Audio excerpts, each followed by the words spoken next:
Good afternoon. It's the first day of fall. I'm Yumna Naufal. Let me talk to you about our headlines today. A report released by the Future newspaper claims that jihadists are holding captives from the Lebanese army and police in huge caves on the outskirts of Arsel. The Nusra Front claims responsibility for a suicide bomber that it says killed 3 people at a checkpoint manned by Hezbollah. The latter denies anyone was killed.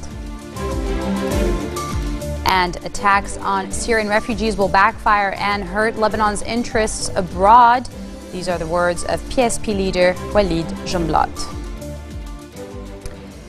Jihadists are holding captives from the Lebanese army and police in huge caves on the outskirts of the northeastern border town of Arsel, according to Future newspaper. The Daily said that the soldiers and members of the internal security forces abducted by the Islamic State terrorist group are held in a cave in Wadi Rahwa, while the ones taken captives by Al-Qaeda-linked Nusra Front are present in Wadi Mira. Now, Wadi Rahwa is on Arsel's outskirts, while the cave in Wadi Mira lies in the Syrian Kalamoun region, which is geographically linked to the Lebanese town. Commenting on the latest events, former Prime Minister Saad Hariri said that the militant groups holding these Lebanese soldiers captives are seeking strife between Sunnis and Shias. A suicide car bomber killed on Saturday night 3 people at a checkpoint manned by Hezbollah in the district of Baalbek that lies in eastern Lebanon. The Nusra Front claimed responsibility immediately. However, a Hezbollah-run TV station reported that the suicide bomber did not kill anyone at the checkpoint. There was no immediate way to reconcile the contradictory reports, but the suicide car bomber detonated his explosives rigged Range Rover at the checkpoint about 4.8 kilometers from the Syrian border near the town of Khraybe. And it was not immediately clear if the casualties were bystanders or actual Hezbollah fighters. Last such suicide car bombing occurred in February. Since July 2013, scores of people have been killed in more than a dozen suicide car bombings that have rocked the country. Attacks on Syrian refugees will backfire and hurt Lebanon's interests here and abroad. These are the words of PSP leader Walid Jumblat. He's warning and he's calling on the public to rely on state institutions to handle security. Some Lebanese and Syrians have drifted into terrorism, he said, and we have to distinguish between a terrorist and a refugee.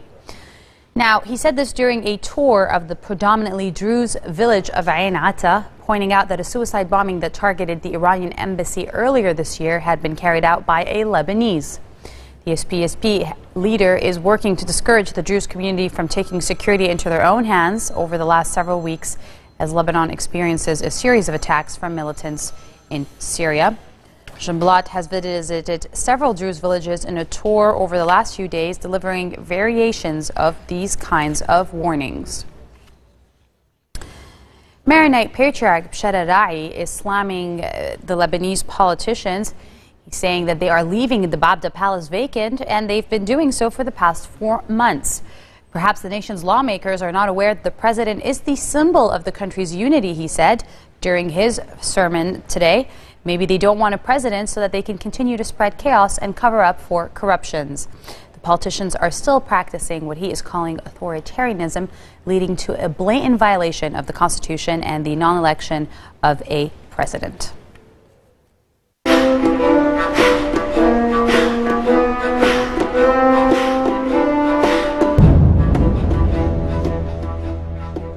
As many as 70,000 Syrian Kurds have poured into Turkey since Friday, fleeing the offensive by Islamic State jihadists in northeastern Syria, according to the UN's refugee agency.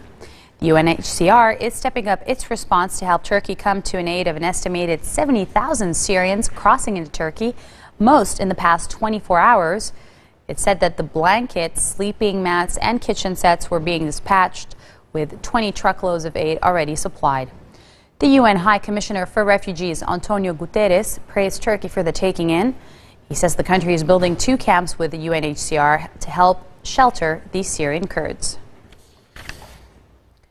One Egyptian policeman was killed in a bombing outside the Foreign Ministry in Cairo, the Interior and Health Ministry said, revising an earlier toll. 7 people were wounded in the blast that targeted a police checkpoint, according to Assistant Interior Minister Abdel Fattah Osman. He told the official MENA news agency that senior health ministry official Muhammad Sultan and also revealed that the blast killed one policeman. But earlier, state TV spoke of at least 4 casualties, which include 2 police officers and 2 civilians. Live television footage showed the aftermath of this blast, which brought a tree down on a nearby car. Policemen with sniper dogs were scoring the area for more bombs.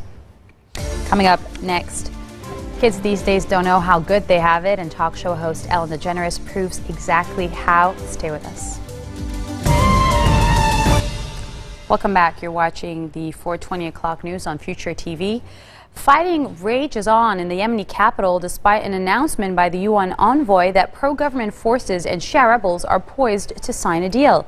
The shelling and gunfire in the north of Sana'a was heard across the capital as Sunni Islamist militiamen battle the rebels, prompting an exodus of terrified residents. A week of fighting between the two sides has left dozens of people dead and forced the suspension of all flights into or out of Sana'a airport, which lies within the battle zone.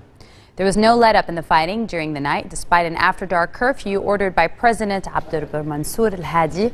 It came despite the announcement by UN envoy Jamal bin Omar late on Saturday that a deal had been reached after intense consultations with all political parties, including the rebel movement Ansarallah. Small businesses in the Kenyan capital of Nairobi are still hurting financially an entire year after the city's shopping mall terrorist attack left 67 people dead. Yes, it's been a year, and the Westgate Mall massacre changed the lives of many in Nairobi. Despite not being directly damaged by the attack, businesses located near the mall have still been finding their livelihoods far below pre-attack levels. One local taxi driver named Frank was nearby when last year's event occurred. Now he and others are struggling to make ends meet. The Westgate Mall, which is currently undergoing renovation, was a popular shopping center among members of the diplomatic community, Kenyans, and foreign visitors. Pope Francis has arrived in Albania on his first European trip, designed to highlight the Balkan nation's path from a brutal communist state where religion was banned to a model of Christian-Muslim coexistence for a world witnessing conflict in God's name. Security was tight for France's 11-hour visit to the majority Muslim nation amid reported threats from Islamist militias. While the Vatican insisted no special measures were being taken, Albania's Interior Ministry promised maximum protection from 2,500 police forces and beefed up patrols at border crossings. The capital's main boulevard, Martyrs of the Nation, was decorated with Albanian and Vatican flags, as well as pictures of 40 Catholic priests who were persecuted or executed under Stalinist dictator Enver Hoxha, who declared Albania the world's first atheist state back in 1967. And on to the United States, where a man was arrested for trespassing at the White House again, one day after an intruder from Texas scaled a fence and made it inside the doors of the executive mansion while President Barack Obama was away, according to the Secret Service. Secret Service spokesman Ed Donovan said the latest case involved a man who approached the White House gates on foot, was sent away, then returned in his vehicle to the White House gates. The incident is the second arrest in 2 days.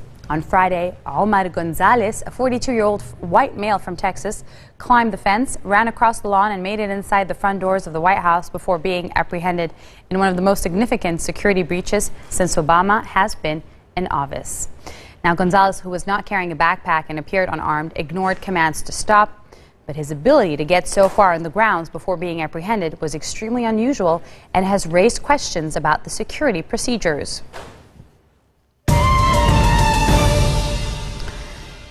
Actress Angelina Jolie is to direct a sweeping epic film about veteran Kenyan conservationist Richard Leakey's fight with ivory poachers. The Oscar-winning actress, whose latest film as director, Unbroken, is out this December, will go behind the camera once again for the movie titled Africa, with a screenplay by another Oscar winner, Eric Roth. The film is about a man drawn into the violent conflict with elephant poachers who emerged with a deeper understanding of man's footprint and a profound sense of responsibility for the world around him. Now, Angelina Jolie says she's always been a fan of Africa and feels very close. Kenya's elephant and rhino populations recovered from the brink of disaster, but more than 2 decades later, the East African nation is once again facing soaring levels of poaching. Jolie is currently directing By the Sea, based on her own screenplay and in which she co-stars with her husband, Brad Pitt, as well as Melanie Laurent and Niels Aristrup. Unbroken, which is released this December, is about Olympian and World War II prisoner of war survivor Louis Zamperini. It will be released on Christmas Day in the United States. The cast of Friends may be feeling their age ahead of the 20th anniversary of their first airing, which was on September 22nd, 1994. But a growing league of dedicated Chinese fans, many younger than the program itself, are testament to its lasting and very global charm. Hidden on the 6th floor of a Beijing shopping complex is a detailed replica of the Central Perk coffee shop, where staff and customers while away hours watching series back-to-back and sipping coffee on that sofa. The cafe manager, Xu Huana, who chose the Western name Rachel, was born in the same year as the show's first episode. The cafe space features replicas of the Central Perk sofas and the recliners from Joey and Chandler's apartment.